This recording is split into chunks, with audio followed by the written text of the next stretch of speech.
काय नाव हो कारखान्याचं तुमच्या? आणि तुम्ही दरवाजे बनवता ना स्लायडिंगचे, आणि कामगार वर्गानं साथ दिसला बाहेरनं आत गेला तुमच्या पायातनं, बरोबर नाही? आम्ही दरवाज्यावर काढलं आणि मित्रांनो तुम्ही बघू शकता कशा प्रकारे त्यांचं विखुरलेलं सामान आहे आणि किती धारदार वस्तूमध्ये साप येऊ शकतात. मला धामाने वाटलं होतं, पण किती मोठा नाग दडलेला आहे बघू शकता तुम्ही. आणि साप कशा प्रकारे किती भले मोठे होऊ शकतात आपल्या इथं.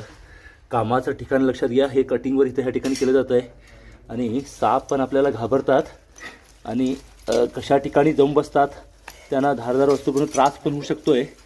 आणि मला तर धामण वाटला होता, म्हणजे एवढा मोठा आहे ते पण वाटलं नव्हतं, लक्षात घ्या. पण आम्ही कल्पना करू शकत नाही, तसंही त्याला खिस्सा येत नाही कारण तो अडचणीत आहे. आवाज करतोय बघा, आवाज करतोय. तसंही खिस्सा येत नाही, लक्षात घ्या.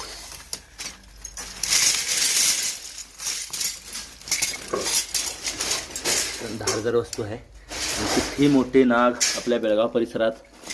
तर कारखाना आहे हा आणि ह्यांच्याजवळच हा आयुष्य करत होता असणार, तुम्ही कल्पना करू शकत नाही. एवढा, आणि वाटलं पण नव्हतं की एवढ्या हा म्हणजे बारीक बारीक गोष्टी आहेत त्याच्यात तो एवढा मोठा नाग जाऊन त्याच्यात लपेल.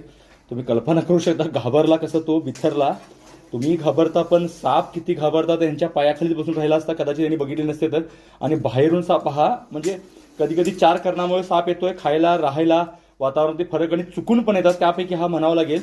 आणि एवढे सगळे मोठे नाग आता बाहेर पडण्याचं कारण म्हणजे आता घोण्याचं सीझन संपलेलं आहे आणि नागाचं सीझन सुरू झालेलं आहे, म्हणजे मिलन काळ सुरू झालेला, लक्षात घ्या. त्यामुळे एवढे मोठे नाग आपल्या इथं राहू शकतात. आणि किती मोठा नाग, जवळपास 6 वर्षापेक्षाही वयानं मोठा हा नाग आहे, लक्षात घ्या. आणि हा आरामात सापडला असं म्हणावं लागेल, कारण हे सामान जे बघितलं आपण इथं बिलवर नव्हतं, त्यामुळे आम्हाला थोडासा प्रयत्न करावा लागला. तरी हा किती अडचणीत साप जाऊ शकतो शेवटपर्यंत आम्हाला प्रयत्न करावे लागतात. सुमारे 6 फूट म्हणजे माझ्या उंची इतका हा लांब आणि भला मोठा 6 वर्ष वयाचा नाग आहे. आपण काम करताना आणि शेतकऱ्यांनी तर जास्त काळजी घेणं गरजेचं आहे. धन्यवाद.